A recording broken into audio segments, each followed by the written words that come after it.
ಅವನನ್ನು ಸ್ಟ್ರೆಚರ್ ಮೇಲೆ ಮಲಗಿಸಿಕೊಂಡು ಕರೆದುಕೊಂಡು ಬರ್ತಾರೆ ಹಾಸ್ಪಿಟಲ್ಗೆ. ಸರ್, ಅಲ್ಲಿ VIP ಲಿಫ್ಟ್ ಇದೆ, ಅಲ್ಲಿಂದ ಇವರನ್ನು ಕರೆದುಕೊಂಡು ಹೋಗೋದು ಅಂತ ವಾರ್ಡ್ ಬಾಯ್ ಹೇಳಿದಾಗ ಸರಿ ಎಂದು ತಲೆ ಆಡಿಸಿದ ವಾಸುಕಿ ಬಾಡಿಗಾರ್ಡ್ ಕಡೆಗೆ ಸ್ಟ್ರೆಚರ್ ಮೇಲೆ ಮಲಗಿದ್ದವನ ಸುತ್ತಮುತ್ತಲಿರುವಂತೆ ಹೇಳಿ ಡಾಕ್ಟರ್ ಜೊತೆ ಮುಂದೆ ಹೋಗುವನು. ಸ್ಟ್ರೆಚರ್ ತಳ್ಳಿಕೊಂಡು ವಾರ್ಡ್ ಬಾಯ್ ಲಿಫ್ಟ್ ಹತ್ತಿರ ಹೋಗುತ್ತಿದ್ದನು. ಸಪ್ತ ಹೋದ ಬಳಿಕ ಮಗುವನ್ನು ಹೆಗಲ ಮೇಲೆ ಹಾಕಿಕೊಂಡ ಸಂಜನಾ ಮಗು ಹಠ ಮಾಡಲು ಶುರು ಮಾಡಿದಾಗ ತಿರುಗಾಡಿಸ್ತಾ ಸಮಾಧಾನ ಮಾಡುತ್ತಿದ್ದಳು. ಮಗು ಸಂಜನಾ ಹೆಗಲ ಮೇಲೆ ತಲೆ ಇಟ್ಟುಕೊಂಡು ಬಾಯಲ್ಲಿ ಬೆರಳಿಟ್ಟುಕೊಂಡು ಹೋಗಿ ಬರುವವರನ್ನು ಕಣ್ಣರಳಿಸಿ ನೋಡುತ್ತಿತ್ತು. ಅವಳು ಮಗುವಿನ ಮೇಲೆ ಹಾಕಿಕೊಂಡು ತಿರುಗಾಡುತ್ತಿದ್ದ ಸ್ಥಳದಲ್ಲಿಯೇ VIP ಲಿಫ್ಟ್ ಇದ್ದದ್ದು. ಅವರಿದ್ದ ಜಾಗಕ್ಕೆ ಆತನನ್ನು ಹೊತ್ತು ಬರುತ್ತಿದ್ದ ಸ್ಟ್ರೆಚರ್ ಬರುತ್ತಿತ್ತು. ಅಯ್ಯೋ, ಈ ಕಡೆನೇ ಬರ್ತಿದೆ, ಈ ಕಡೆ ಆ ಕಡೆ ಜಾಗನೇ ಇಲ್ಲ ಅಂತ ಅಂದುಕೊಂಡ ಸಂಜನಾ ಗೋಡೆಗೆ ಹೊರಗೆ ನಿಂತಳು. ಇದ್ದಕ್ಕಿದ್ದಂತೆ ಮಗು ಜೋರಾಗಿ ಕಿರುಚಿ ಆಡುತ್ತಾ ಹಠ ಮಾಡುತ್ತಾ ಅಳಲು ಶುರು ಮಾಡಿದರೆ ಅವಳನ್ನು ತೋಳಿನಲ್ಲಿ ಹಿಡಿದುಕೊಳ್ಳಲು ಆಗುತ್ತಲೇ ಇರಲಿಲ್ಲ ಸಂಜನಾಗೆ. ಜಾರಿ ಜಾರಿ ಹೋಗುತ್ತಿತ್ತು ಮಗು. ದ್ವಿತಿ, ಯಾಕೋ ಹಿಂಗೆ ಆಡ್ತಾ ಇದೆಯಾ ಬಂಗಾರ, ಅಮ್ಮನ ಹತ್ರ ಹೋಗೋಣ ಇರು ಅಂತ ಹೇಳುತ್ತಾ ತನ್ನ ಸೊಂಟದಿಂದ ಜಾರಿದ ಮಗುವನ್ನು ಮೇಲೇರಿಸಿಕೊಳ್ಳಲು ಮಗುವಿನ ಕೈ ಅವನ ಕೈಗೆ ಸ್ಪರ್ಶವಾಯಿತು. ಅವಳ ಪುಟ್ಟ ಕೈಗಳು ಅವನ ಬೆರಳನ್ನು ಬಿಗಿಯಾಗಿ ಹಿಡಿಯಿತು. ಮುಜುಗರದಲ್ಲಿ ಬಗ್ಗಿದ್ದ ಸಂಜನಾ ಅವರ ಕಡೆ ನೋಡಿ ಕ್ಷಮೆ ಕೇಳುತ್ತಾ ಮಗುವಿನ ಪುಟ್ಟ ಕೈಗಳನ್ನು ಬಿಡಿಸಲು ಹೋದರೆ ಆ ಬೆರಳನ್ನು ಬಿಡುತ್ತಿರಲಿಲ್ಲ. ಮುಂದೆ ಹೋಗುತ್ತಿದ್ದ ವಾಸುಕಿ ಇವರು ಬಾರದೇ ಇದ್ದುದನ್ನು ನೋಡಿ ಗಾಬರಿಯಿಂದ ಇವರತ್ರ ಬಂದಿದ್ದನು. ಏನು ನಡೀತಾ ಇದೆ ಇಲ್ಲಿ, ಯಾರಮ್ಮ ನೀನು, ಮಗು ಯಾರದು ಅಂತ ಗದರಿ ಕೇಳಿದ. ತನ್ನ ಬಾಸ್ನ ವಿಷಯದಲ್ಲಿ ಎಲ್ಲಿಯೂ ಕಾಂಪ್ರಮೈಸ್ ಮಾಡಿಕೊಳ್ಳಲು ಸಿದ್ಧನಿಲ್ಲ ಅವನು. ಒಂದು ಕ್ಷಣ ಮೈ ಮರೆತಿದ್ದಕ್ಕೆ 1.5 ವರ್ಷದಿಂದ ಅವನ ಬಾಸ್ ಕೋಮ ಸ್ಥಿತಿಯಲ್ಲಿ ಇದ್ದದ್ದು. ಆದ ಕಾರಣ ಯಾರನ್ನೇ ಆದರೂ ಅನುಮಾನದ ದೃಷ್ಟಿಯಲ್ಲೇ ನೋಡುತ್ತಿದ್ದ. ಅವ ಈ ರೀತಿ ಗದರಿ ಕೇಳಿದ್ದು ಸಂಜನಾಗೆ ಇಷ್ಟವಾಗಲಿಲ್ಲ. ಅವಳು ಸಹ ಮಗುವನ್ನು ಹಿಡಿದುಕೊಳ್ಳುತ್ತಲೇ ಅವನ ಕಡೆ ಕೋಪದಿಂದ ನೋಡಿದಳು. ರೀ ಮಿಸ್ಟರ್, ಯಾಕೆ ಹಾಗೆ ಗದರಿ ಕೇಳ್ತೀರಾ? ನಾನು ಬಿಡಿಸಿಕೊಳ್ಳಲು ಟ್ರೈ ಮಾಡ್ತಾ ಇದ್ದೀನಿ, ಕಾಣಿಸ್ತಾ ಇಲ್ವಾ ಅಂತ ಹೇಗೋ ಕಷ್ಟಪಟ್ಟು ಮಗುವಿನ ಕೈಯನ್ನು ಬಿಡಿಸಿದಳು. ಯಾವುದೋ ಮೆಂಟಲ್ ಗಿರಾಕಿ ಇರಬೇಕು ಅಂತ ಹನೆ ನೀವಿಕೊಂಡು ಹೇಳಿಕೊಂಡ ವಾಸುಕಿ ವಾರ್ಡ್ ಬಾಯ್ಗೆ ಮುಂದೆ ಹೋಗಲು ಹೇಳಿದ. ಮಗು ಅಂತೂ ಜೋರಾಗಿ ಅಳುತ್ತಿತ್ತು. ಈತ ಅರ್ಜುನಿಂದ ಹೇಗೋ ಕಾಣದೆ ತಪ್ಪಿಸಿಕೊಂಡು ಬಂದ ಸ್ವರ ಇವರಿದ್ದಲ್ಲಿಗೆ ಬಂದಿದ್ದಳು. ಸಂಜು, ಪಾಪು ಕರ್ಕೊಂಡು ಬಾ ಅಂತ ಅಲ್ಲಿಂದ ಕೂಗಿ ಹೇಳಿದಾಗ ಸಂಜನಾ ಅವಳ ಹತ್ತಿರ ಹೋಗಿದ್ದಳು. ಮಗುವಿನ ಸ್ಪರ್ಶ, ಅದರ ಅಳು ಎಲ್ಲವೂ ನಿಶ್ಚಲವಾಗಿ ಮಲಗಿದ್ದವನಲ್ಲಿ ಸಂಚಲನ ಮೂಡಿಸಿತು. ಸ್ಟ್ರಕ್ಚರ್ ಮೇಲೆ ಮಲಗಿದ್ದವನು ದಿಗ್ಗನೆ ಎದ್ದು ಕುಳಿತ. ಅವ ಮೇಲೆದ್ದ ರಭಸಕ್ಕೆ ಒಂದು ಕ್ಷಣ ಬಾಡಿಗಾರ್ಡ್ ಹಾಗೂ ವಾರ್ಡ್ ಬಾಯ್ಗಳೇ ಹೆದರಿದರು. ವಾಸುಕಿ ಸಹ ಆಶ್ಚರ್ಯದಲ್ಲಿ ನೋಡಿದವನು ತನ್ನ ಬಾಸ್ ಹತ್ತಿರ ಓಡಿ ಬಂದ. ಬಾಸ್, ನಿಮಗೆ ಮತ್ತೆ ಎಚ್ಚರವಾಯಿತು? ಥ್ಯಾಂಕ್ ಗಾಡ್, ಬೇಗ ಬೇಗ ನಡೆಯಿರಿ ಎಲ್ಲರೂ ಅಂತ ಲಿಫ್ಟ್ ಒಳಗೆ ಕರೆದುಕೊಂಡು ಹೋದಾಗ ಮಾತನಾಡದೆ ಹಾಗೆಯೇ ಮಲಗಿದವನ ಕಣ್ಣು ಮುಚ್ಚಲಿಲ್ಲ. ಅವನ ಬೆಂಕಿ ಉಗುಳುವ ಕಣ್ಣುಗಳನ್ನು ನೋಡೇ ವಾರ್ಡ್ ಬಾಯ್ಗೆ ಕೈಕಾಲುಗಳು ನಡುಗುತ್ತಿತ್ತು. ಯಾರಪ್ಪ ಈ ಮನುಷ್ಯ, ಈ ರೀತಿ ಸ್ಟ್ರೆಚರ್ ಮೇಲೆ ಮಲಗಿದ್ರು ಒಳ್ಳೆ ಡೆವಿಲ್ ರೀತಿ ಫೀಲ್ ಆಗ್ತಿದೆ. ಇವನು ಈ ರೀತಿ ಮಲಗಿಯೇ ಇಷ್ಟು ಎದುರಿಸ್ತಿದ್ದಾನೆ, ಇನ್ನೇನಾದರೂ ಎಚ್ಚರವಿದ್ದರೆ ಎಂದು ಹೇಳಿಕೊಳ್ಳುತ್ತಾ ಭಯಪಡುತ್ತಿದ್ದರು. ಡಾಕ್ಟರ್ ಸಹ ಮಿರಾಕಲ್ ಕಂಡಂತೆ ಆತನನ್ನು ನೋಡುತ್ತಿದ್ದರು. ನಂತರ ಅವನನ್ನು ಸ್ಪೆಷಲ್ ವಾರ್ಡ್ಗೆ ಶಿಫ್ಟ್ ಮಾಡಿ ಅವನಿಗೆ ಬೇಕಾದ ಟ್ರೀಟ್ಮೆಂಟ್ಗಳನ್ನು ಶುರು ಮಾಡಿದರು. ಯಾರು ಗುರು ಅವನು, ನೋಡೋಕ್ಕೆ ಎಷ್ಟು ಭಯಾನಕವಾಗಿದ್ದಾನೆ, ಏನಾಗಿದೆ ಅಂತ ವಾರ್ಡ್ ಬಾಯ್ ಬಾಡಿಗಾರ್ಡ್ ಒಬ್ಬನಲ್ಲಿ ಕೇಳಿದ. ಅವರು ಯಾರು ಅಂತ ಗೊತ್ತಿಲ್ವಾ, ಊರಿಗೆ ಹೊಸಬನ ನೀನು ಅಂತ ಅವನ ಹೆಗಲ ಮೇಲೆ ಕೈ ಹಾಕುತ್ತಾ ಬಾಡಿಗಾರ್ಡ್ ಕೇಳಿದ. ಹೌದು ಸರ್, ಬ್ಯಾಂಗ್ಳೂರಿಗೆ ಬಂದು 1 ವರ್ಷ ಆಯಿತು. ಯಾಕೆ ಸರ್, ಅಷ್ಟೊಂದು ಫೇಮಸ್ ಅವರು, ಹೀರೋನಾ ಅಂತ ಕೇಳಿದ. ಹೀರೋನಾ ಅಂತ ನಕ್ಕ ಅವನು. ವಿಲನ್, ಅವರು ಡೆವಿಲ್ ಎನ್ನುವ ಹೆಸರು ಕೇಳಿದ್ಯಾ? ಇಡೀ ಬ್ಯಾಂಗ್ಳೂರಲ್ಲಿ ನಡುಗಿಸಿದವರು ಅವರು. ಅಗಸ್ತ್ಯ ನೀಲಾಂಬರಿ ಹೆಗ್ಡೆ, ಇಡೀ ಕರ್ನಾಟಕದ ಫೇಮಸ್ NH ಮಾಲ್ನ ಮಾಲೀಕರವರು. ನೀಲಾಂಬರಿ ಗ್ರೂಪ್ ಆಫ್ ಕಂಪನಿಯ CEO, ಕರ್ನಾಟಕದ ಡೆವಿಲ್, 100 ಅನಾಥ ಮಕ್ಕಳ ಆಶ್ರಯದಾತ, ಸಾಕ್ಷಾತ್ ಅನ್ನಪೂರ್ಣೆ ತಾಯಿ ಆದಂತಹ ನೀಲಾಂಬರಿ ಹೆಗ್ಡೆಯ ಏಕೈಕ ಪುತ್ರ ಅವರು. ಅವರ ಬಗ್ಗೆ ಗೊತ್ತಿಲ್ವಾ ನಿಮಗೆ ಅಂತ ಕೇಳಿದರೆ ಆತ ಶಾಕ್ನಲ್ಲಿ ನಿಂತು ಬಿಟ್ಟ. ಸರ್, ಬ್ಯಾಂಗ್ಳೂರಿನ ಡೆವಿಲ್ ಅಂತ ಫೇಮಸ್ ಆಗಿರುವ ಆತನೇ ಇವರು ಅಂತ ಆಶ್ಚರ್ಯದಲ್ಲಿ ಕೇಳಿದ. ಹೌದು ಕಣೋ, ಈಗ ಗೊತ್ತಾಯ್ತಲ್ವಾ, ಎಲ್ಲರಿಗೂ ಟಾಮ್ ಮಾಡಬೇಡ, ನಿನ್ನ ಕೆಲಸ ಮುಗೀತು ಹೋಗು ಅಂತ ಕಳಿಸಿದ್ರೆ ಆತ ಅಲ್ಲಿಂದ ಭಯದಲ್ಲಿಯೇ ಹೋಗಿದ್ದನು. ಸಿಕ್ಕ ಆಟೋಗೆ ಸ್ವರ ಬೇಗನೆ ಸಂಜನೆಗೆ ಒಳಗೆ ಕೂರುವಂತೆ ಹೇಳಿ ಮಗುವನ್ನು ತಾನು ಎತ್ತಿಕೊಂಡು ಕೂತಳು. ಮೊದಲೇ ಬಸ್ ಬುಕ್ ಮಾಡಿದ್ದರಿಂದ ಮಂಗಳೂರಿಗೆ ಹೋಗುವ ಬಸ್ ಹತ್ತಿದವಳು ಈಗ ನೆಮ್ಮದಿಯಾಗಿ ಉಸಿರಾಡಿದಳು. ಯಾಕೆ ಇಷ್ಟು ಅರ್ಜೆಂಟಲ್ಲಿ ಕರ್ಕೊಂಡು ಬಂದೆ ಸ್ವರ? ಭಯದಲ್ಲಿ ಇರುವಾಗೆ ಕಾಣಿಸ್ತಾ ಇದೆಯಾ? ಸಂಜನಾ ತನ್ನ ಅನುಮಾನ ಹೊರಹಾಕಿದಳು.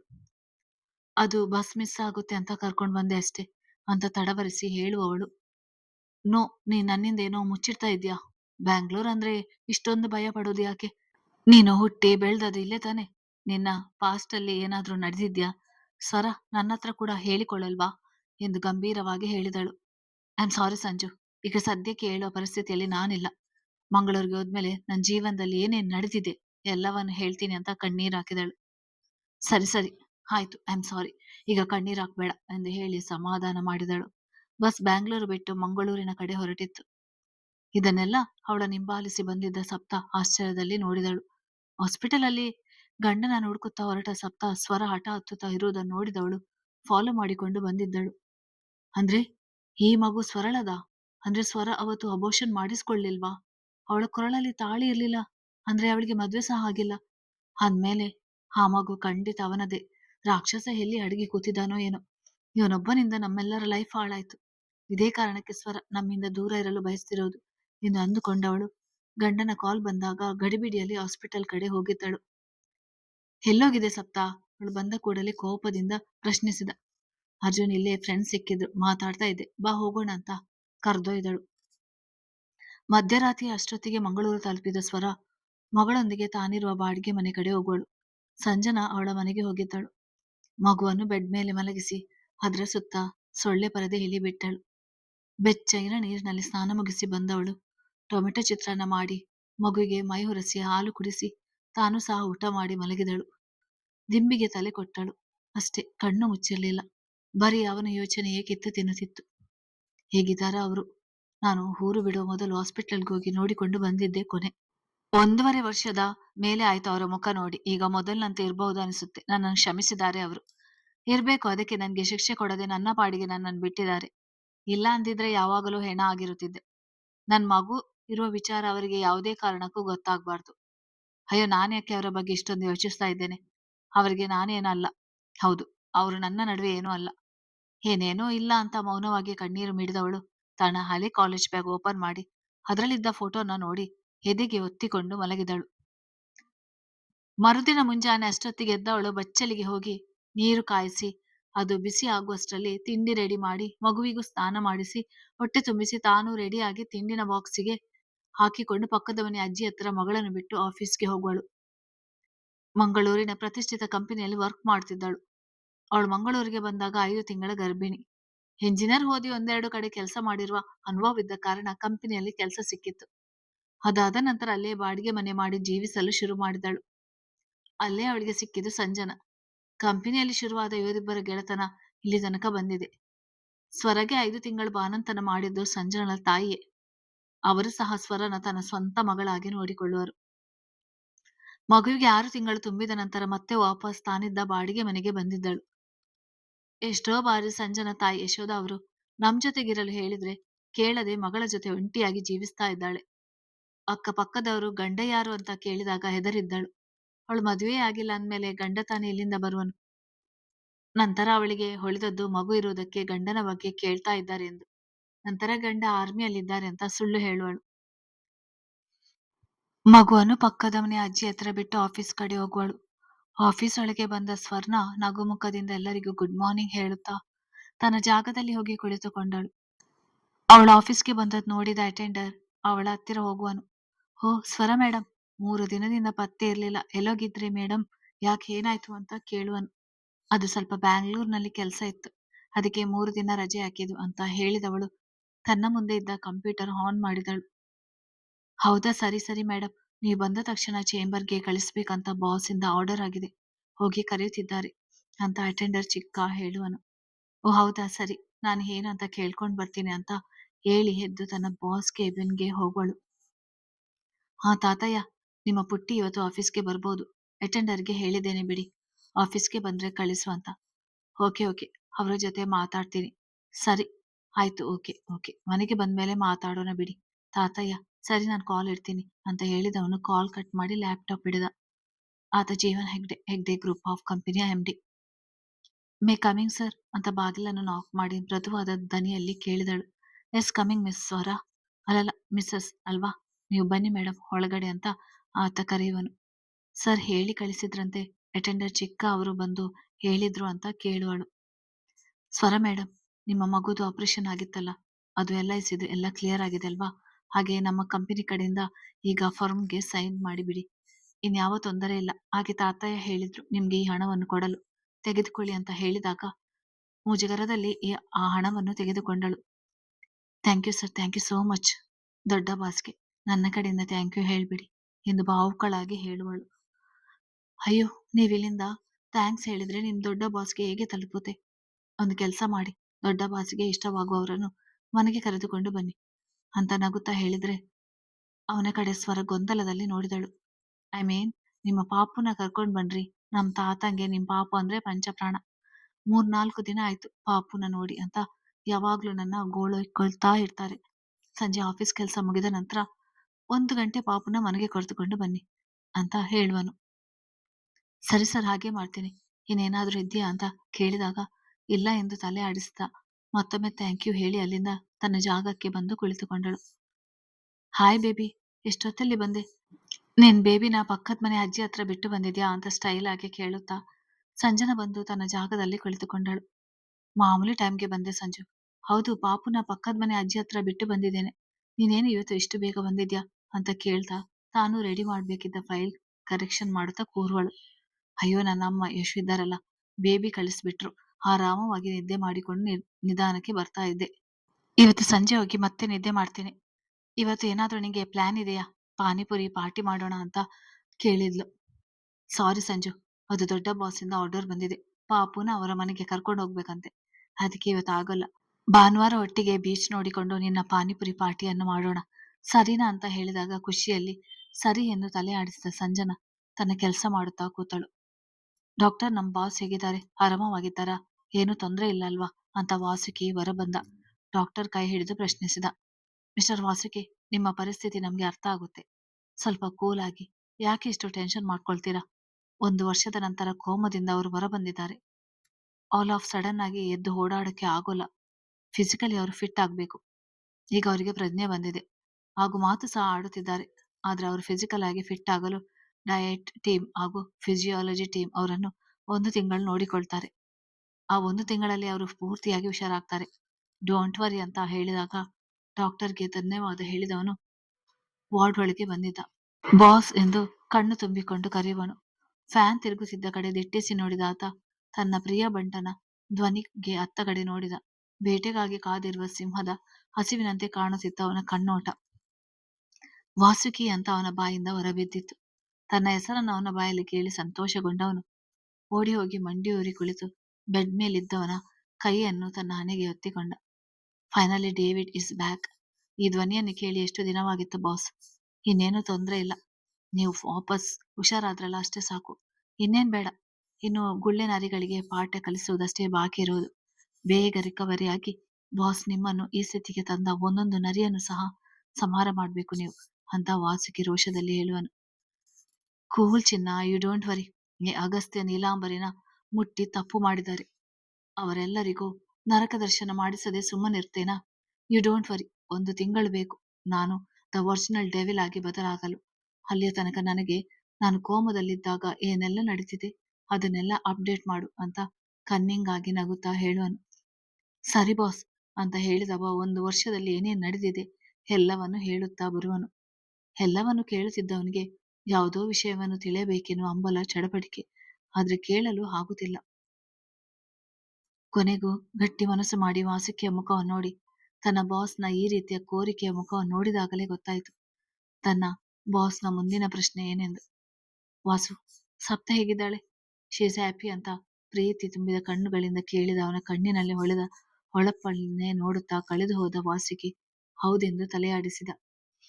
ಅವ್ರು ತುಂಬಾ ಚೆನ್ನಾಗಿದ್ದಾರೆ ಬಾಸ್. ಮದುವೆಯಾಗಿ 1 ವರ್ಷ ಆಗಿದೆ. ಮೊನ್ನೆ ತಾನೇ ಆನಿವರ್ಸರಿ ಪಾರ್ಟಿ ಕೂಡ ಮಾಡಿಕೊಂಡ್ರು. ಹಾಗೆ ಅರ್ಜುನ್ ಕಂಪನಿ ಈಗ ನಮ್ಮ ಲೆವೆಲ್ಗೆ ಬರಲು ಟ್ರೈ ಮಾಡ್ತಿದೆ. ಐ ಮೀನ್, ಈ ವರ್ಷದ ಬಿಸ್ನೆಸ್ ಐಕಾನ್ ರೇಸ್ ಅಲ್ಲಿ ಅವನ ಹೆಸರೇ ಮೊದಲು ಬರುತ್ತಿರುವುದು. ನಾವ್ ಈ ವರ್ಷ ಪಾರ್ಟಿಸಿಪೇಟ್ ಮಾಡಿಲ್ಲ ಬಾಸ್ ಅಂತ ತಲೆ ತಗ್ಗಿಸಿ ಹೇಳುವನು. It's okay. ಅವಾರ್ಡ್ ನಾನು 3 ವರ್ಷದಿಂದ ಕಂಟಿನ್ಯೂ ಆಗಿ ಪಡೆದಿದ್ದೇನೆ.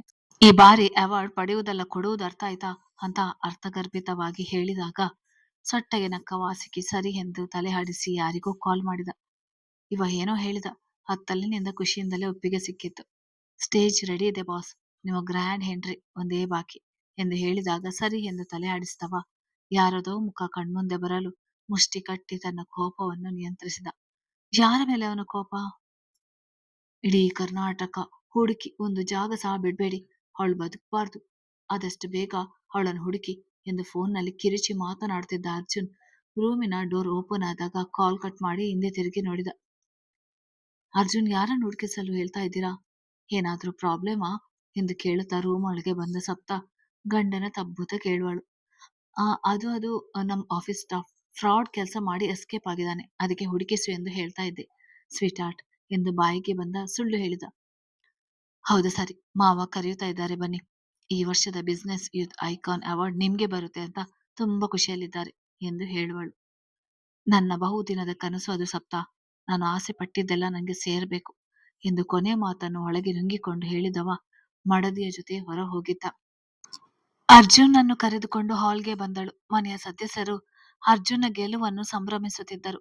ಅವನಿಗಿನ್ನು ಯೂತ್ ಐಕಾನ್ ಅವಾರ್ಡ್ ಗೆದ್ದಿಲ್ಲ, ಆದ್ರೂ ಕೂಡ ಈ ವರ್ಷದ ಬಿಸ್ನೆಸ್ ಐಕಾನ್ ಅವಾರ್ಡ್ ಸೆಲೆಕ್ಟ್ ಆಗಿದ್ದವನು ಗೆದ್ದೇ ಬಿಟ್ಟಿದ್ದಾನೆ ಎನ್ನುವ ಹಾಗೆ ಮನೆಯವರು ಸಂಭ್ರಮಿಸುತ್ತಿದ್ದರು. ರೀ, ಅಲ್ಲಿ ನೋಡಿ, ನಿಮ್ಮ ಮಗ ಬಂದ, ತಗೊಳ್ಳಿ, ನೀವೇ ಹೋಗಿ ಸ್ವೀಟ್ ತಿನ್ನಿಸಿ. ಇದು ನಿಮ್ಮ ಮಗನ ಬಹುದಿನದ ಕನಸಿನ ಜೊತೆ ನಿಮ್ಮ ಬಹು ವರ್ಷದ ಕನಸು, ಹೋಗಿ ನಿಮ್ಮ ಮಗನಿಗೆ ಸ್ವೀಟ್ ತಿನ್ನಿಸಿ ಎಂದು ತೇಜಸ್ವಿನಿ ರಾವ್ ಅವರು ತಮ್ಮ ಗಂಡನ ಕೈಗೆ ಸ್ವೀಟ್ಸ್ ಬಾಕ್ಸ್ ಕೊಟ್ಟರು.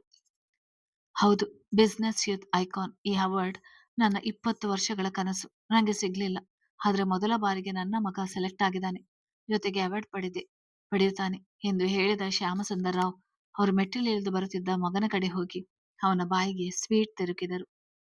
ಕಾಂಗ್ರಾಚ್ಯುಲೇಷನ್ ಮಗನೇ, ಮೊದಲ ಬಾರಿಗೆ ಸೆಲೆಕ್ಟ್ ಆಗಿದ್ಯಾ, ಅಂಡ್ ಈ ಬಾರಿ ನಿಂಗೆ ಗೆಲುವು. I am very proud of you my son ಎಂದು ಅವನನ್ನು ತಬ್ಬಿ ಹೇಳಿದರೆ ಅರ್ಜುನ್ ಸಹ ಖುಷಿಯಿಂದ ತನ್ನ ತಂದೆಯನ್ನು ತಬ್ಬಿಕೊಂಡು ಅವರ ಆಶೀರ್ವಾದ ಪಡೆಯೋನು. ನಂತರ ಅವನ ಭುಜ ಬಳಸಿ ಹಾಲ್ಗೆ ಕರೆದುಕೊಂಡು ಬರುವರು. ಡೈನಿಂಗ್ ಟೇಬಲ್ ಮೇಲಿದ್ದ ಕೇಕ್ ನ ತಂದು ತೇಜಸ್ವಿನಿ ಅವರ ಮಗನ ಮುಂದೆ ಹಿಡಿದು ಕೇಕ್ ಕಟ್ ಮಾಡಲು ಹೇಳುವರು. ಕಾಂಗ್ರಾಚ್ಯುಲೇಷನ್ ಅಣ್ಣ ಎಂದು ವರ್ಷ ಸಹ ಖುಷಿಯಲ್ಲಿ ಹೇಳುವಳು. ಥ್ಯಾಂಕ್ ಯು ಎಂದು ಎಲ್ಲರ ಶುಭಾಶಯಗಳಿಗೆ ಧನ್ಯವಾದ ಹೇಳಿದವನು ಕೇಕ್ ಕಟ್ ಮಾಡಿ ಎಲ್ಲರಿಗೂ ತಿನ್ನಿಸಿದ. ಅದ್ಕೆ ಯಾಕೆ ಹಿಂದೆ ನಿಂತಿದ್ದೀರಾ, ಬನ್ನಿ ಮುಂದೆ ಹೊತ್ತು, ಅಣ್ಣನ ಯಶಸ್ಸಿಗೆ ನೀವು ಕೂಡ ಕಾರಣ, ಹಾಗೆ ನೀವು ಅವನ ಅದೃಷ್ಟ ಲಕ್ಷ್ಮಿ ಇದ್ದಾಗೆ ಎಂದು ವರ್ಷ ಹಿಂದೆ ನಿಂತಿದ್ದ ಸಪ್ತಾಗೆ ಮುಂದೆ ಬರಲು ಹೇಳಿದಾಗ ನಗುತ್ತಾ ಮುಂದೆ ಬಂದವಳು ಗಂಡನಿಗೆ ಸ್ವೀಟ್ ತಿನ್ನಿಸಿದಳು. ಈ ವರ್ಷ ನಮ್ಮ ಕಂಪನಿ ತುಂಬಾ ಎತ್ತರದ ಸ್ಥಾನಕ್ಕೆ ಬಂದಿದೆ ಅರ್ಜುನ್, ಅದಕ್ಕೆ ಮೇನ್ ರೀಸನ್ ನೀವೇ. ಸೊ ಖಂಡಿತ ಈ ಬಾರಿಯೂ ಯೂತ್ ಬಿಸ್ನೆಸ್ ಐಕಾನ್ ಅವಾರ್ಡ್ ನಿಮ್ಗೆ ಬಂದೇ ಬರುತ್ತೆ, ಆ ನಂಬಿಕೆ ನನ್ನಲ್ಲಿದೆ, ಮುಂದೆ ಇನ್ನಷ್ಟು ಯಶಸ್ಸು ಕಾಣಿ ನೀವು ಅಂತ ಗಂಡನನ್ನು ತಬ್ಬಿ ಹೇಳುವಳು. ವಾಹ್, ವಾಟ್ ಆರ್ ಸ್ವೀಟ್ ಕಪಲ್ಸ್, ಹಾಗೆ ನಿಂತ್ಕೊಳ್ಳಿ, ಫೋಟೋ ತೆಗಿತೀನಿ ಅಂತ ಅವರಿಬ್ಬರ ಫೋಟೋ ತೆಗೆದ ವರ್ಷ ನಂತರ ತನ್ನ ತಂದೆ ತಾಯಿ ನಿಲ್ಲಿಸಿ ಫೋಟೋ ತೆಗೆದು ತನ್ನ ಮತ್ತೊಬ್ಬ ಅಣ್ಣನಾದ ಅಮಿತ್ಗೆ ಸೆಂಡ್ ಮಾಡಿದಳು. ಅವ ತಕ್ಷಣ ವಿಡಿಯೋ ಕಾಲ್ ಮಾಡಿ ತನ್ನ ಅಣ್ಣನಿಗೆ ವಿಶ್ ಮಾಡಿದ. ಅಣ್ಣ ಕೇಕ್ನಲ್ಲಿಯೇ ಸೆಲೆಬ್ರೇಷನ್ ಮುಗಿಸುವ ಆಗಿಲ್ಲ, ಇವತ್ತು ಪಾರ್ಟಿ ಬೇಕೇ ಬೇಕು ಅಲ್ವಾ ಅತ್ತಿಗೆ ಅಂತ ವರ್ಷ ಕೇಳಿದಳು. ಇವತ್ತು ಆಗೋಲ್ಲ ಪುಟ್ಟ, ನಾನು ಯೂತ್ ಐಕಾನ್ ಬಿಸ್ನೆಸ್ ಅವಾರ್ಡ್ ಪಡಿತೀನಲ್ಲ, ಆ ದಿನ ದೊಡ್ಡ ಪಾರ್ಟಿಯನ್ನು ಇಡೋಣ, ಏನಂತೀರಾ ಅಂತ ಹೇಳಿದಾಗ ಶ್ಯಾಮಸುಂದರ್ ರಾವ್ ಅವರು ಹೆಬ್ಬೆರಳು ತೋರಿಸಿ ಓಕೆ ಅಂತ ಹೇಳಿದರು. ನಂತರ ಅರ್ಜುನ್ ಸಪ್ತ ಆಫೀಸ್ಗೆ ಹೋದ್ರೆ ವರ್ಷ ಕಾಲೇಜ್ಗೆ ಹೋಗುವಳು. ಹೆಗ್ಡೆ ಮನೆಯವರ ಪರಿಚಯ ನರಸಿಂಹ ಹೆಗ್ಡೆ. ಹೆಗ್ಡೆ ಗ್ರೂಪ್ ಆಫ್ ಕಂಪನಿಯ ಸಿಇಒ. ವಯಸ್ಸು 80 ವರ್ಷವಾಗಿದ್ದರೂ ನಿಷ್ಕಲ್ಮಶ ಮಗುವಿನ ಗುಣ ಇವರದು. ಹೆಗ್ಡೆ ಗ್ರೂಪಿನ ಮಸಾಲೆ ಸಾಮಾನುಗಳು ಹಾಗೂ ಸೀರೆಗಳು ಇಡೀ ಕರ್ನಾಟಕದಾದ್ಯಂತ ಫೇಮಸ್. ನರಸಿಂಹ ಹೆಗ್ಡೆ ಅವರ ತಂದೆ ಚಿಕ್ಕದಾಗಿ ಶುರು ಮಾಡಿದ ಉಪ್ಪಿನಕಾಯಿ ಸಂಸ್ಥೆಯು ಇಂದು ಬಹಳ ದೊಡ್ಡದಾಗಿ ಬೆಳೆದು ಕರ್ನಾಟಕದ ಮೂಲೆ ಮೂಲೆಯನ್ನು ತಲುಪಿದೆ. ಮೊದಲು ಉಪ್ಪಿನಕಾಯಿಗಾಗಿ ಶುರುವಾದ ಈ ಕಂಪನಿಯು ಇಂದು ಮಸಾಲೆ ಸಾಮಾನುಗಳು, ಟೀ ಪುಡಿ, ಅಡಿಗೆಯ ಇತರ ಸಾಮಾನುಗಳು ಹಾಗೂ ಸೀರೆಗಳಿಗೆ ಪ್ರಸಿದ್ಧವಾಗಿದೆ. ಇದನ್ನು ಪ್ರಸಿದ್ಧಿ ಮಾಡಿದ ಜವಾಬ್ದಾರಿ ನರಸಿಂಹ ಹೆಗ್ಡೆ ಅವರ ಪಾಲಿನದು. ಇವರ ಮಡದಿ ಸುಸಂಸ್ಕೃತ ಹೆಣ್ಣು. ಹೆಗ್ಡೆ ಕುಟುಂಬದ ಅನ್ನಪೂರ್ಣೇಶ್ವರಿ ಪದ್ಮಾವತಿ ಹೆಗ್ಡೆ. ಮನೆಯಿಂದ ಹೊರಗೆ ಕಾಲಿಡದ ಈಕೆ ಹೆಗ್ಡೆ ಕುಟುಂಬದ ಕಲಶ ಎಂದರೆ ತಪ್ಪಲ್ಲ. ಮನೆಯೊಳಗೆ ಕೂತು ಹೊರಗಿನ ಕೆಲಸಗಳಲ್ಲಿ ತಮ್ಮ ಹಿಡಿತ ಹೊಂದಿದ್ದಾರೆ. ಶಾಸ್ತ್ರ, ಸಂಪ್ರದಾಯ, ಸಂಸ್ಕೃತಿ ಎಂದರೆ ಪ್ರಾಣ ಬಿಡ್ತಾರೆ. ಮುಪ್ಪಾಗಿದ್ದರೂ ಕೂಡ ಈ ಜೋಡಿಗಳಲ್ಲಿ ಪ್ರೀತಿಯ ಕೊರತೆ ಇಲ್ಲ. ನನಗೆ ನಾನು, ನಿನಗೆ ನೀನು ಎನ್ನುತ್ತಿದ್ದಾರೆ. ಇವರಿಗಿಬ್ಬರು ಮಕ್ಕಳು. ಮೊದಲು ಹೆಣ್ಣು ಮಗು ಇವರಿಗೆ ಜನಿಸಿದ್ದು. ಹೆಗ್ಡೆ ಕುಟುಂಬದ ಯುವರಾಣಿ ಆಕೆ. ನರಸಿಂಹ ಹೆಗ್ಡೆಯ ಪ್ರತಿರೂಪ ಆಕೆ ಬಿಸ್ನೆಸ್ ಫೀಲ್ಡ್ನಲ್ಲಿ. ತನ್ನ ತಂದೆಯ ಹೆಸರನ್ನು ಉಪಯೋಗಿಸಿಕೊಳ್ಳದೆ ತನ್ನದೇ ಹೆಸರನ್ನು ಚಾಪು ಮೂಡಿಸಿದ್ದಾರೆ. ಇವರ ಬಗ್ಗೆ ಸದ್ಯಕ್ಕೆ ಬೇಡ, ಮುಂದೆ ತಿಳಿಸ್ತೇನೆ. ಇನ್ನು ಇವರೆರಡನೇ ಮಗುವಾಗಿ ಜನಿಸಿದ್ದು ನೀಲಂ ಹೆಗ್ಡೆ, ಎಲ್ಲರ ಪ್ರೀತಿಯ ನೀಲು. ಹೆಗ್ಡೆ ಮನೆಯ ಏಕೈಕ ವಾರಸ್ದಾರ. ಇವರು ತಾಯಿಯಂತೆ ಮೃದು ಸ್ವಭಾವದವರು. ಅಕ್ಕ ಪೂರ್ತಿಯಾಗಿ ತನ್ನ ತಂದೆಯನ್ನು ಹೊತ್ತು ಹುಟ್ಟಿದ್ದರೆ ಇವರು ತನ್ನ ತಾಯಿಯಂತೆ ಮೃದು ಸ್ವಭಾವದವರು. ನೀಲಂ ಹೆಗ್ಡೆ ಅವರು ಹೆಗ್ಡೆ ಗ್ರೂಪ್ ಆಫ್ ಕಂಪನಿಯ ಕಾನೂನಿನ ವಿಷಯಗಳನ್ನು ನೋಡಿಕೊಳ್ತಾರೆ. ಏಕೆಂದರೆ ಇವರು ಮಂಗಳೂರಿನ ಹೆಸರಾಂತ ಲಾಯರ್.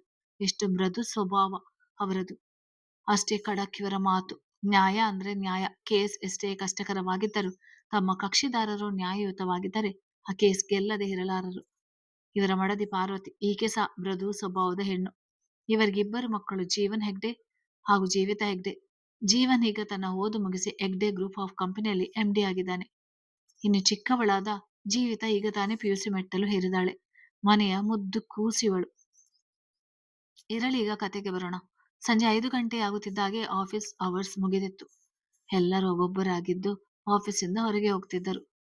ಸರಿ ಸಂಜು, ನಾನು ಹೋಗ್ತೀನಿ. ಇಲ್ಲಿಂದ ಮನೆಗೆ ಹೋಗಿ ಪಾಪವನ್ನು ರೆಡಿ ಮಾಡಿ ಬಾಸ್ ಮನೆಗೆ ಕರೆದುಕೊಂಡು ಹೋಗ್ಬೇಕು ಅಂತ ತನ್ನ ಲ್ಯಾಪ್ಟಾಪ್ ಮುಚ್ಚಿಟ್ಟ ಸ್ವರ ಎದ್ದು ನಿಂತಳು. ನೋಡು, ಬಸ್ ಅಂತೆಲ್ಲ ವೇಟ್ ಮಾಡಿಕೊಂಡು ಇಲ್ಲಿಂದಲೇ ಸುಸ್ತಾಗಿ ಹೋಗ್ಬೇಡ. ಕ್ಯಾಬ್ ಬುಕ್ ಮಾಡಿಕೊಂಡು ಹೋಗು. ಇಲ್ಲ ಕ್ಯಾಬ್ಗೆ ದುಡ್ಡು ಜಾಸ್ತಿ ಆಗುತ್ತೆ ಅಂದ್ರೆ ಉಬರ್ ಆದ್ರೂ ಬುಕ್ ಮಾಡು. ಇಲ್ಲಿಂದ ₹40 ಅಷ್ಟೇ ಬೀಳುವುದು. ಹಾಗೆ ಪಾಪುವನ್ನು ಬಾಸ್ ಮನ್ಗೆ ಕರೆದುಕೊಂಡು ಹೋಗುವಾಗ ಕ್ಯಾಬಿನಲ್ಲೇ ಹೋಗು. ಯಾಕೆಂದ್ರೆ ಆಟೋದಲ್ಲಿ ಪಾಪುಗೆ ಗಾಳಿ ಬೀಸುತ್ತೆ. ಸೊ ಪಾಪು ಜೊತೆ ಇರುವಾಗ ಕ್ಯಾಬ್ ಬುಕ್ ಮಾಡ್ಕೊ. ನೀನೊಬ್ಬಳು ಹೋಗ್ಬೇಕಾದ್ರೆ ಆಟೋದಲ್ಲಿ ಹೋಗು ಅಂತ ತನ್ನ ಬ್ಯಾಗ್ ಬೆನ್ನಿಗೆ ನೇತಾಕಿಕೊಂಡ ಸಂಜನಾ ಹೇಳಿದಳು. ಸರಿ, ಇಲ್ಲಿಂದ ಆಟೋ ಬುಕ್ ಮಾಡ್ಕೊಂಡು ಪಾಪುನ ಕರ್ಕೊಂಡು ಹೋಗುವಾಗ ಕ್ಯಾಬ್ ಬುಕ್ ಮಾಡ್ತೀನಿ ಎಂದು ಹೇಳಿದ ಸ್ವರ ತನ್ನ ಬ್ಯಾಗ್ನ ನೇತಾಕಿಕೊಂಡು ಹೊರಗೆ ಹೆಜ್ಜೆ ಇಟ್ಟಳು. ಫೋನ್ನಲ್ಲಿ ಉಬರ್ ಬುಕ್ ಮಾಡಿಕೊಂಡವಳು ಮನೆಗೆ 10 ನಿಮಿಷದಲ್ಲಿ ಹೋಗಿದ್ದಳು. ಪಕ್ಕದ ಮನೆಯ ಅಜ್ಜಿ ಹತ್ತಿರ ಪಾಪು ಬಿಟ್ಟಿದ್ದ ಕಾರಣ ಅವರ ಮನೆಗೆ ಹೋಗುವಳು. ಥ್ಯಾಂಕ್ಸ್ ಅಜ್ಜಿ. ಹಾಗೆ ಇದು ನಿಮ್ಗೆ ಎಲೆ ಅಡಿಕೆ ಹಾಗೂ ಸುಣ್ಣ ಕೇಳಿದ್ರಲ್ಲ, ತಂದಿದ್ದೇನೆ. ರಾತ್ರಿ ನಮ್ಮ ಮನೆಯಿಂದನೇ ಊಟ ಕಳಿಸ್ತೇನೆ. ನೀವೇನು ಮಾಡಿಕೊಳ್ಳಲು ಹೋಗ್ಬೇಡಿ ಅಂತ ಹೇಳುತ್ತಾ ಆಟವಾಡುತ್ತಿದ್ದ ತನ್ನ ಮಗುವನ್ನು ಎತ್ತಿಕೊಂಡಳು. ಅಯ್ಯೋ, ಇದನ್ನೆಲ್ಲ ಯಾಕೆ ತರಕ್ ಹೋಗುದಮ್ಮ? ಸರಿ ಬಿಡು, ಆಯ್ತು. ವಯಸ್ಸಾದ ಮುದುಕಿ, ನನಗೂ ಅಡಿಕೆ ಮಾಡ್ಕೊಳ್ಳೋಕ್ ಆಗೋಲ್ಲ ಕಣಮ್ಮ. ಜೊತೆಗೆ ಮನೆಯಲ್ಲಿ ಸಹ ಏನೂ ಇಲ್ಲ, ನೀನೇ ಕಳಿಸ್ತಿದೆಯಲ್ಲ, ಸಾಕು ಬಿಡು. ನಿನ್ನನ್ನು ದೇವರು ಚೆನ್ನಾಗಿ ನೋಡಿಕೊಳ್ಳಿ. ಪಾಪುಗೆ ಬಾಟಲ್ನಲ್ಲಿದ್ದ ಹಾಲನ್ನು ಕುಡಿಸಿದ್ದೇನೆ. ಚೆನ್ನಾಗಿ ಆಟ ಆಡ್ತಾಳೆ. ಆದ್ರೆ ಬಾಯಿ ಜೋರು ನೋಡು, ಕೂಗಿಕೊಳ್ತಿದ್ದಾಳೆ. ಹಾಗೆ ರಾಗವಾಗಿ ಬೇರೆ ಆಡ್ತಾಳೆ ಅಂತ ಮಗುವನ್ನು ಮುದ್ದುಗರೆಯುತ್ತಾ ಹೇಳಿದರು. ಅವರ ಮಾತಿಗೆ ನಕ್ಕ ಅವಳು, ಸರಿ ಅಜ್ಜಿ, ರಾತ್ರಿಗೆ ಅಡುಗೆ ಮಾಡ್ಕೊಳ್ಬೇಡಿ, ನಾನೇ ತಂದು ಕೊಡ್ತೇನೆ. ಇನ್ನು ಮತ್ತೊಮ್ಮೆ ಹೇಳಿ ಮಗಳನ್ನು ಕರೆದುಕೊಂಡು ತನ್ನ ಪುಟ್ಟ ಮನೆಗೆ ಬರುವಳು. ಹೊಲೆಗೆ ಸೌದೆ ಹಾಕಿ ನೀರು ಕಾದ ನಂತರ ಮಗಳಿಗೆ ಸ್ನಾನ ಮಾಡಿಸಿ ತಾನು ಸಹ ಮೈ ತೊಳೆದುಕೊಂಡಳು. ಕೈಗೆ ಸಿಕ್ಕ ಸೀರೆಯನ್ನ ಬೇಗ ಬೇಗ ಉಟ್ಟಿಕೊಂಡವಳು ಈಗಾಗಲೇ ಮೈ ಒರೆಸಿ ಹಾಸಿಗೆ ಮೇಲೆ ಮಲಗಿಸಿದ್ದ ಮಗುನ ಎತ್ತಿಕೊಂಡು ತೊಡೆ ಮೇಲೆ ಹಾಕಿಕೊಂಡಳು. ಬಾಯಲ್ಲಿ ಬೆರಳಿಟ್ಟುಕೊಂಡು ಪಾಪು ರಾಗವಾಗಿ ಆ ಎಂದು ಆಡುತ್ತಾ ತನ್ನಮ್ಮನ ತೊಡೆ ಮೇಲೆ ಮಲಗಿದಳು. ಬೇಬಿ ಲೋಷನ್ ಹಾಕಿ, ನಂತರ ಪೌಡರ್ ಹಾಕಿ, ಹಣೆ ಹಾಗೂ ಕೆನ್ನೆ ಮೇಲೆ ಕಪ್ಪು ಬೊಟ್ಟು ಹಾಕಿ, ಉಬ್ಬು ತೀಡಿ ಅದರ ಮೇಲೊಂದಿಷ್ಟು ಪೌಡರ್ ಹಾಕಿ ಚಂದದ ಫ್ರಾಕ್ ಹಾಕಿ ಮಗಳನ್ನು ತಯಾರಿ ಮಾಡಿದಳು. ನಂತರ ಕ್ಯಾಬ್ ಬುಕ್ ಮಾಡಿ ಮಗಳಿಗೆ ಹಾಲು ಕುಡಿಸುತ್ತಾ ಕುಳಿತವಳು ಕ್ಯಾಬ್ ಬಂದಾಗ ಮನೆಗೆ ಬೀಗ ಹಾಕಿಕೊಂಡು ಪಾಪುವನ್ನು ಎತ್ತಿಕೊಂಡು ಕ್ಯಾಬ್ ಹತ್ತಿ ಕುಳಿತಳು. ಸ್ವಲ್ಪ ಹೊತ್ತಿನಲ್ಲಿ ಹೆಗ್ಡೆ ಮನೆಯ ಮುಂದೆ ಕ್ಯಾಬ್ ಬಂದು ನಿಂತುಕೊಂಡಿತು. ಕ್ಯಾಬ್ನವರಿಗೆ ಹಣ ಕೊಟ್ಟು ಕಾರಿನಿಂದ ಇಳಿದವಳು ಗೇಟ್ ಮುಂದೆ ನಿಂತಳು. ಅವಳಿಗೆ ನಗುಮುಖದಿಂದ ಗುಡ್ ಈವ್ನಿಂಗ್ ಹೇಳಿದ ವಾಚ್ಮ್ಯಾನ್ ಗೇಟ್ ತೆಗೆದು ಸರಿದು ನಿಂತನು. ಗುಡ್ ಈವ್ನಿಂಗ್ ಅಂಕಲ್, ಬಾಸ್ ಇದ್ದಾರಾ ಮನೆಯಲ್ಲಿ ಅಂತ ಕೇಳಿದಳು. ಹ್ಞೂ ಮೇಡಮ್ ಇದ್ದಾರೆ, ಹೋಗಿ ಒಳಗಡೆ ಅಂತ ಹೇಳುವನು. ಸರಿ ಎಂದು ತಲೆ ಆಡಿಸಿ ಹೋಗಳು. ಕ್ಯಾರಿಯರ್ ಹೊದಿಕೆಯಿಂದ ಮಗಳನ್ನು ಕವರ್ ಮಾಡಿಕೊಂಡಿದ್ದಳು ಸ್ವರ. ಒಳಗಿದ್ದ ಪಾಪು ಪಿಳಿಪಿಳಿ ಕಣ್ಣು ಬಿಟ್ಟು ನೋಡುತ್ತಿತ್ತು. ಸಂಜೆಯ ಹೊತ್ತದು. ಮನೆಯ ಸದಸ್ಯರು ಹಾಲಿನಲ್ಲಿ ಕುಳಿತು ಕಾಫಿ ಕುಡಿತಾ ಮಾತನಾಡುತ್ತಾ ಕೂತಿದ್ದರು. ಜೀವಿಕಾ, ನನ್ನ ಫೋನ್ ರೂಮ್ನಲ್ಲಿದೆ, ತೆಗೆದುಕೊಂಡು ಬಾರಮ್ಮ. ನಿಮ್ಮ ಅಣ್ಣನಿಗೇನೋ ಒಂದು ಕೆಲಸ ಹೇಳಿದೆ, ಅವನು ಬಂದಿಲ್ಲ, ಮತ್ತೆ ಅವನಿಗೆ ಹೇಳಿದ ಕೆಲಸವನ್ನು ಸಹ ಮಾಡಿಲ್ಲ ಎಂದು ನರಸಿಂಹ ಹೆಗ್ಡೆಯವರು ಹೇಳಿದರು. ಸರಿ ತಾತು, ನಿಮ್ ಫೋನ್ ತಕೊಂಡ್ ಬರ್ತೀನಿ ಅಂತ ನರಸಿಂಹ ಹೆಗ್ಡೆ ಅವರ ರೂಮ್ಗೆ ಹೊಡೆದ ಜೀವಿಕಾ ಫೋನ್ ತಂದು ಕೊಟ್ಟಳು. ಅವರಿನ್ನೇನು ಜೀವನ್ಗೆ ಕಾಲ್ ಮಾಡ್ಬೇಕಷ್ಟರಲ್ಲಿ ಸರ್ ಎನ್ನುವ ಮೃದುವಾದ ಇಂಪಾದ ಧ್ವನಿ ಕೇಳಿಸಿತು. ಓ ಸ್ವರ, ಬಾ ಒಳಗೆ, ನೀನು ಬಂದಿಲ್ಲ ಅಂತ ಜೀವನ್ಗೆ ಕಾಲ್ ಮಾಡ್ತಾ ಇದ್ರು ಅಂತ ಸೋಫಾ ಮೇಲೆ ಕುಳಿತಿದ್ದ ಪದ್ಮಾವತಿ ಅವರು ಸ್ವರಳನ್ನು ನೋಡಿ ನಗು ಮುಖದಿಂದ ಕರೆಯುವರು. ಸಂಕೋಚದ ನಗು ನಕ್ಕವಳು ಮನೆಯವರ ಕಡೆ ಮುಜುಗರದಿಂದ ನೋಡುತ್ತಲೇ ಒಳಗೆ ಬಂದಳು. ಇಷ್ಟೊತ್ತು ನಿನ್ಗೋಸ್ಕರ ಕಾಯ್ತಾ ಇದ್ರು, ಮೊದಲು ಅವರ ಕೈಗೆ ಪಾಪುನ ಕೊಡು ಅಂತ ಪಾರ್ವತಿಯವರು ನಗುತ್ತಾ ಹೇಳಿ ಮಗುವನ್ನು ಮೊದಲು ತಾವೇ ಎತ್ತಿಕೊಂಡವರು ಮುದ್ದಾಡಿ ನಂತರ ನರಸಿಂಹ ಹೆಗ್ಡೆ ಅವರಿಗೆ ಕೊಟ್ಟರು. ಬಾ ಕುತ್ಕೋ, ಹಾಲ್ ತರ್ತೀನಿ, ಕಾಫಿ ಬೇಡ ನಿಂಗೆ, ಸರಿನಾ ಎಂದು ಹೇಳಿ ಅಡುಗೆ ಮನೆಗೆ ಹೋಗುವರು. ಮಗುವಿಗಾಗಿ ಕಾಯ್ತಿದ್ದ ಅಜ್ಜ ಮಗು ಬಂದ ತಕ್ಷಣ ತಾವು ಸಹ ಮಗುವಾಗೆ ಬಿಟ್ಟಿದ್ದರು. ಬಾಯಲ್ಲಿ ಬೆರಳಿಟ್ಟುಕೊಂಡು ರಾಗವಾಗಿ ಆಡುತ್ತಾ ಬಾಯಲ್ಲಿ ಬಿರಳಿಟ್ಟಿದ್ದ ಬೆರಳನ್ನು ತೆಗೆದು ಅಜ್ಜನ ಮುಖದ ಮೇಲೆ ಹಾಕಿ ತನ್ನ ಪ್ರೀತಿಯನ್ನು ತೋರಿಸ್ತಿತ್ತು ಮಗು. ಚಿಮ್ಮಿ, ಏನು ಬಂಗಾರ ಇದು? ಅಜ್ಜನ ಮುಖವನ್ನೆಲ್ಲ ಗಲೀಜ್ ಮಾಡ್ತಾ ಇದ್ಯಾ? ಸರಿ ಮಾಡು, ನಿಂಗಿಷ್ಟದ ಬಂದಾಗೆ ಮಾಡು ಅಂತ ಮಗು ಜೊತೆ ಆಟ ಆಡುವವರು ಪ್ರೀತಿಯಿಂದ ಮಗುವನ್ನು ಚಿಮ್ಮಿ ಎಂದು ಕರೆಯುತ್ತಿದ್ದರು. ತಗೋ ಸ್ವರ ಹಾಲು ಎಂದು ಸ್ವರಗೆ ಹಾಲು ಕೊಟ್ಟ ಪಾರ್ವತಿಯವರು ಅವಳ ಪಕ್ಕನೆ ಕುಳಿತುಕೊಂಡರು. ಆಪರೇಷನ್ ಸಕ್ಸಸ್ ಆಯ್ತು ಅಂತ ಕೇಳಿ ತುಂಬಾ ಖುಷಿ ಆಯ್ತು. ಬ್ಯಾಂಗ್ಳೂರಲ್ಲಿ ಬೇರೆ ಯಾವ ತೊಂದರೆ ಆಗ್ಲಿಲ್ವಲ್ಲ ಅಂತ ಪಾರ್ವತಿ ಅವರು ಕೇಳಿದರು. ಇಲ್ಲಮ್ಮ ಸರ್, ಮತ್ತೆ ನೀವೆಲ್ಲ ಇರುವಾಗ ನನಗೆ ಮತ್ತೆ ನನ್ನ ಮಗುವಿಗೆ ಯಾವ ತೊಂದರೆ ಆಗುತ್ತೆ ಹೇಳಿ? ನನ್ನಂತಹ ಅನಾಥೆಗೆ ಸಹಾಯ ಮಾಡುವ ದೇವರು ನಮ್ಮ ಬಾಸ್. ಇವತ್ತು ನಾನು ಮತ್ತೆ ನನ್ನ ಮಗು ಬದುಕಿರುವುದಕ್ಕೆ ಕಾರಣವೇ ಸರ್ ಮತ್ತೆ ನೀವು. ನಿಮ್ಮ ನೆರಳು ನಮ್ಮ ಹಿಂದೆ ಇದ್ದಾಗ ಇನ್ಯಾವ ತೊಂದರೆ ಆಗುತ್ತೆ ಬಿಡಿ ಅಂತ ಹೇಳಿದರು. ದೊಡ್ಡ ಮಾತು ಸ್ವರ, ಇದರಲ್ಲಿ ಸಹಾಯ ಏನು ಬಂತು? ನೀ ನಮ್ಮ ಮಗಳಿದ್ದಾಗೆ, ಹಾಗೆಲ್ಲ ಅನಾಥೆ ಎಂದೆಲ್ಲ ಮಾತಾಡ್ಬೇಡ ಎಂದು ಪಾರ್ವತಿಯವರು ಗದರಿಕೆ ಹೇಳಿದರು. ಹೌದಮ್ಮ ಸ್ವರ, ಅದೇನು ಅವರನ್ನು ಸರ್ ಸರ್ ಅಂತ ಕರೆಯೋದು? ನನ್ನನ್ನು ಹೇಗೆ ಅಜ್ಜಿ ಅಂತ ಕರೀತೀಯ ಅದೇ ರೀತಿ ಅವರನ್ನು ಸಹ ಅಜ್ಜ ಅಥವಾ ತಾತ ಅಂತಾನು ಕರಿ. ಅವರು ನಿನ್ನನ್ನು ಮೊಮ್ಮಗಳು ಅಂತಾನೆ ಅಂದುಕೊಂಡಿರುವುದು ಎಂದು ಪದ್ಮಾವತಿಯವರು ಹೇಳಿದರು. ಅವರ ಮಾತಿಗೆ ಮುಜುಗರದಿಂದಲೇ ಸರಿ ಎಂದು ತಲೆ ಆಡಿಸಿದಳು. ಸ್ವರ, ಚಿಮ್ಮಿಗೆ ಏನು ಬೇಕು ಅಂದ್ರೂ ಕೂಡ ಸಂಕೋಚ ಪಟ್ಟಿಕೊಳ್ಳದೆ ಕೇಳಮ್ಮ. ಇವಳು ನನ್ನ ಮರಿ ಮೊಮ್ಮಗಳಿದ್ದ ಹಾಗೆ. ಇವಳ ಅಂದ್ರೆ ನಂಗೆ ಬಹಳ ಪ್ರೀತಿ ಎಂದು ನರಸಿಂಹ ಹೆಗಡೆಯವರು ಮಗುವನ್ನು ಮುದ್ದಾಡುತ್ತಲೇ ಹೇಳಿದರು. ಈ ಪದ್ಮ, ಚಿಮ್ಮಿ ನೋಡಕ್ಕೆ ನಮ್ಮ ಅಗ್ಗು ಚಿಕ್ಕವನಾಗಿದ್ದಾಗ ಇದ್ನಲ್ಲ ಹಾಗೆ ಇದ್ದಾಳೆ ಅಲ್ವಾ? ಕಣ್ಣಿನ ಬಣ್ಣ ಒಂದನ್ನು ಬಿಟ್ಟು ಮುಖಲಕ್ಷಣಗಳು ಜೋರಾಗಿ ಕೂಗುವುದು, ಬಾಯಲ್ಲಿ ಬೆರಳಿಟ್ಟುಕೊಳ್ಳುವುದು, ಇದೆಲ್ಲ ಕೂಡ ಹಗ್ಗು ಮಗುವಾಗಿದ್ದಾಗ ಮಾಡ್ತಾ ಇದ್ನಲ್ಲ ಹಾಗೆ ಇದ್ದಾಳೆ ಎಂದು ಮೊಮ್ಮಗನನ್ನು ನೆನಪು ಮಾಡಿಕೊಂಡು ಬೇಸರ ಮಾಡಿಕೊಂಡರು. ಹೌದ್ರಿ, ಅದೇ ಕಾರಣಕ್ಕೆ ಅಲ್ವಾ ನೀವು ಆ ಮಗು ಒಟ್ಟಿಗೆ ಬೇಗನೆ ಹೊಂದಿಕೊಂಡಿದ್ದು. ಹಾಗೆ ಈ ಮಗುವಿಗಾಗಿ ಹಂಬಲಿಸುವುದು ಬಿಡಿ. ನೀವೆಷ್ಟೇ ಕೇಳಿಕೊಂಡರೂ ಅವನು ನಿಮ್ಮನ್ನು ಹತ್ತಿರ ಸೇರಿಸೋಲ್ಲ. ಅದು ಯಾವಾಗ ಆ ದೇವರಿಗೆ ಅವನನ್ನು ನಮ್ಮ ಹತ್ತಿರ ಸೇರಿಸುವ ಮನಸ್ಸು ಬರುತ್ತೋ ಏನೋ ಅಂತ ಪದ್ಮಾವತಿಯವರು ಸಹ ಮೊಮ್ಮಗನನ್ನು ನೆನೆದು ಹೇಳುವರು. ಮಮ್ ಮಮ್ ಎಂದು ಮಗು ಬಾಯಲ್ಲಿ ಬೆರಳಿಟ್ಟುಕೊಂಡು ಅಜ್ಜನ ತೊಡೆ ಮೇಲಿನಿಂದ ಇಳಿಯಲು ಪ್ರಯತ್ನಿಸಿದಾಗ ಅವಳನ್ನು ಬಿಗಿಯಾಗಿ ಹಿಡಿದವರು ಜೀವಿತ. ಹಠ ಮಾಡಿದಾಗ ಅವಳ ಕೈಗೆ ಕೊಡುವರು. ಸ್ವರ ಅಕ್ಕ, ಇನ್ನು 1 ಗಂಟೆ ಟೈಮ್ ನಿಮ್ಮ ಮಗಳು ನಿಮ್ ಕೈಗೆ ಸಿಗೋಲ್ಲ, ನಾನು ಕರ್ಕೊಂಡು ಆಟ ಆಡಿಸ್ತೀನಿ ಅಂತ ಈಗ ತಾನೇ ಹೆಜ್ಜೆ ಹಾಕಲು ಪ್ರಯತ್ನಿಸುತ್ತಿದ್ದ ಮಗುವಿನ 2 ಕೈಗಳನ್ನು ಹಿಡಿದು ಹೆಜ್ಜೆ ಹಾಕಿಸಲು ನೋಡಿದರೆ 1-2 ಹೆಜ್ಜೆ ಇಟ್ಟು ಪುನಃ ಕುಸಿದು ಬಿತ್ತು. ಮಗುವಿನ ಆಟ ಮನೆಯವರಿಗೆಲ್ಲ ಕಣ್ತುಂಬಿಕೊಳ್ಳುತ್ತಿದ್ದರು. ದ್ವಿತಿ, ನಾನು ಯಾರು ಹೇಳು? ನನ್ನ ಹೆಸರು ಹೇಳು? ಜೀವ ಹೇಳು ಜೀವ ಎಂದು ಅಲ್ಲಿಯೇ ನೆಲದ ಮೇಲೆ ಹಾಸಿದ್ದ ಹಾಸಿಗೆ ಮೇಲೆ ಮಗುವನ್ನು ಮಲಗಿಸಿಕೊಂಡು ಜೀವಿತ ಕೇಳುತ್ತಿದ್ದಳು. ತಾ ತಾ ಎಂದು ತೊದಲುತ್ತಾ ಹೇಳಿ ಅದನ್ನೇ ರಾಗವಾಗಿ ಹೇಳುತ್ತಿತ್ತು. ದಬಾಕಿಕೊಂಡ ಮಗು ಜೀವಿತ ಜೊತೆ ಆಟವಾಡಲು ಶುರು ಮಾಡಿದಳು. ಜೀವಿತ ಸಹ ಮಗುವಿನ ಹಾಗೆ ದಬಾಕಿಕೊಂಡು ಮಗುವಿನೊಂದಿಗೆ ಮಗುವಾಗಿದ್ದಳು. ಸ್ವರ ಆಫೀಸ್ನಿಂದ ಬಂದಾಗ ಏನಾದ್ರೂ ತಿಂದಿದ್ಯೋ ಇಲ್ವೋ? ಅರ್ಜೆಂಟ್ನಲ್ಲಿ ಇಲ್ಲಿಗೆ ಯಾಕೆ ಬಂದಿರ್ತೀಯ? ಊಟ ಮಾಡುವಿರಂತೆ ಬಾ ಅಂತ ಪಾರ್ವತಿ ಅವರು ಕರೆಯುವರು. ಇಲ್ಲಮ್ಮ, ಊಟ ಮಾಡಿದ್ದೆ, ನಾನು ಬೇಡ ಅಂತ ಸಂಕೋಚದಲ್ಲೇ ಹೇಳುವಳು. ಅಯ್ಯೋ, ನಮ್ಮನೆ ಊಟ ಮಾಡಿದ್ರೆ ನಿಂಗೆ ಏನೂ ಆಗೋಲ್ಲ, ಬಾರೆ ಅಲ್ವಾ ಅತ್ತೆ ಎಂದು ಪದ್ಮಾವತಿ ಅವರನ್ನು ಕೇಳಿದರು. ಪದ್ಮ ಅವರು ಹೋಗು ಅಂತ ಹೇಳಿದಾಗ ಪಾರ್ವತಿಯವರು ಅಡುಗೆ ಮನೆ ಹತ್ತಿರವಿದ್ದ ಡೈನಿಂಗ್ ಟೇಬಲ್ ಮೇಲೆ ಸ್ವರಳನ್ನು ಕೂರಿಸಿ ತಾವೇ ಊಟ ಬಡಿಸಿದರು. ಕಣ್ಣೀರು ಹಾಕಿದವಳ ನೋಡಿ ಅವಳು ಕಣ್ಣೀರು ಒರೆಸಿ ತಾವೇ ಊಟ ಮಾಡಿಸಿದರು. ಪ್ಲೀಸ್ ಅಮ್ಮ, ಇಷ್ಟೊಂದು ಪ್ರೀತಿ ನೀಡಬೇಡಿ. ನಂಗೆ ಪ್ರೀತಿ ನೀಡಿದವರಾಗಲಿ ಅಥವಾ ನಾನು ಪ್ರೀತಿಸುವವರಾಗಲಿ ನನ್ನಿಂದ ಅತಿ ಬೇಗನೆ ದೂರ ಹೊರಟು ಹೋಗ್ತಾರೆ. ಹಾಗೆ ನಾನು ಯಾರ ಪ್ರೀತಿಗೂ ಲಾಯಕ್ಕಿಲ್ಲಮ್ಮ. ನಂಗೆ ಇಷ್ಟೊಂದು ಪ್ರೀತಿ ನೀಡಬೇಡಿ ಅಂತ ಬಿಕ್ಕಿ ಬಿಕ್ಕಿ ಅಳುತ್ತಾ ಹೇಳಿದಳು. ಛೀ ಬಿಡ್ತು ಅನ್ನು, ಏನದು ಪ್ರೀತಿಗೆ ಲಾಯಕ್ಕಿಲ್ಲ ಅದು ಇದು ಅಂತ ದೊಡ್ಡ ದೊಡ್ಡ ಮಾತು ಹಾಡುವುದು ಹಾಗೆಲ್ಲ ಅನ್ಕೋಬೇಡ ಸ್ವರ. ನೀ ನನ್ಗೆ ಮಗಳಿದ್ದಾಗೆ. ಇವತ್ತು ನನ್ನ ಹಣೆಯಲ್ಲಿ ಕುಂಕುಮ ಇರುವುದಕ್ಕೆ ನೀನೇ ಕಾರಣ. ಅವತ್ತು ನೀನು ಇರಲಿಲ್ಲ ಅಂದಿದ್ರೆ ನಮ್ಮ ಯಜಮಾನರು ಬದುಕ್ತಿರ್ಲಿಲ್ಲ. ನಿನ್ನನ್ನು ನೀನು ಪ್ರೀತಿಗೆ ಲಾಯಕ್ಕಿಲ್ಲ ಅಂತ ಅನ್ಕೋಬೇಡ ಕಣಮ್ಮ. ನೀನು ಎಲ್ಲರ ಪ್ರೀತಿಗೆ ಅರ್ಹಳು, ಚಿಂತೆ ಮಾಡ್ಬೇಡ. ನಾನು ಹೇಳ್ತಾ ಇದ್ದೀನಿ ಕೇಳು. ನಿಂಗೆ ಇವಾಗ ಪ್ರೀತಿಗೆ ಕೊರತೆ ಇದ್ರು ಸಹ ಮುಂದೊಂದು ದಿನ ಕೂಡು ಕುಟುಂಬದ ಪ್ರೀತಿಯೇ ನಿಂಗೆ ಕಾದಿರುತ್ತೆ. ನಿಂಗೋಸ್ಕರ ಅಂತ ಒಬ್ಬ ಸಂಗಾತಿ ಬಂದೇ ಬರ್ತಾನೆ ಎಂದು ಅವಳಿಗೆ ಸಮಾಧಾನ ಮಾಡಿದರು. 6 ತಿಂಗಳ ಗರ್ಭಿಣಿಯಾಗಿದ್ದ ಸ್ವರ ಹೆಗಡೆ ಗ್ರೂಪ್ ಆಫ್ ಕಂಪನಿಯಲ್ಲಿ ಕೆಲಸ ಮಾಡುತ್ತಿದ್ದು ಅವಳು ಮಂಗಳೂರಿಗೆ ಬಂದು 1 ತಿಂಗಳ ಮೇಲಾಗಿತ್ತು. ಅಂದು ಅವಳು ಆಫೀಸ್ ಮುಗಿಸಿ ನಡೆದುಕೊಂಡು ಹೋಗುತ್ತಿರ್ಬೇಕಾದ್ರೆ ಅದೇ ದಾರಿಯಲ್ಲಿ ಬರುತ್ತಿದ್ದ ನೀಲಂ ಅವರಿಗೆ ಆಕ್ಸಿಡೆಂಟ್ ಆಗಿತ್ತು. ಯಾವ ಜನರು ಸಹ ಅವರ ಸಹಾಯಕ್ಕೆ ಬಂದಿರಲಿಲ್ಲ. ಎಲ್ಲರೂ ವಿಡಿಯೋ ಮಾಡುತ್ತಾ ನಿಂತಿದ್ದರು.